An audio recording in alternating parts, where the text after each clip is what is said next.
School যোৱাৰ সময় দেৰিয়ে হৈছে, তথাপিও টিফিনলৈ বুলি ৰেডি কৰোঁ। বেঙেনা আৰু বিলাহীৰে সৈতে এখন পাচলি আৰু ৰুটি মিলিটো ভাবিছোঁ। গতিকে কম সময়তে বনাম। এতিয়াতো 8টা বাজিব হ'লেই, গতিকে এইটো বনাওঁতে খুব বেছি মোৰ 15-20 মিনিট লাগি যাব। গতিকে চাওঁচোন কেনেকৈ মই বনাওঁ, আপোনালোকে চাই যাওক। বেঙেনা বিলাহীৰ চব্জিখিনি দিবলৈ বুলি নহৰু এটা গুচাই ল'লোঁ। তাৰপাছতে বেঙেনাটো ধুই কৰি কাটি ল'লোঁ অলপ অলপকৈ মাজেৰে এনেকৈ। তাৰপিছত সেই কটা ঠাইখিনিতে নহৰুকে টুকুৰা ভৰাই দিছোঁ বেঙেনাটোত।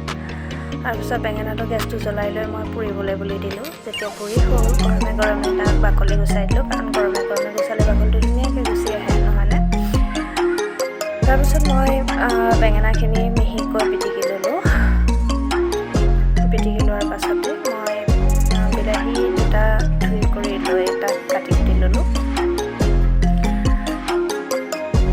কাটি কুটি লৈ এইফালে গেছটো জ্বলাই কেৰাহী গৰম হ'বলৈ দিলোঁ। যেতিয়া কেৰাহীটো গৰম হ'ল, মই তাত মিঠাতেল দি দিলোঁ আৰু মিঠাতেলখিনি গৰম হোৱাৰ পাছতে পাঁচফোৰণ, পিঁয়াজ আৰু জলকীয়া দি লৰাই দিলোঁ।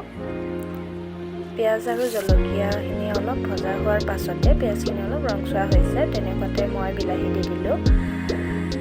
বিলাহীত মই নিমখ, হালধি, জিৰা গুড়া আৰু জলকীয়া গুড়া দি দিছোঁ সোৱাদ অনুযায়ী।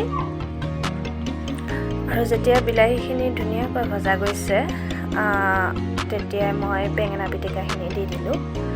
বেঙেনাখিনি দি লৰাই দিছোঁ আৰু অলপ সময় থকাৰ পাছতে ভাজি হৈ গ'ল। তাৰপাছতে সৰু টিফিন এটাত মই স্কুললৈ বুলি ৰুটি আৰু বেঙেনা বিলাহী চব্জিখিনি লৈ গ'লোঁ। লগৰ সকলোকে খোৱালোঁ।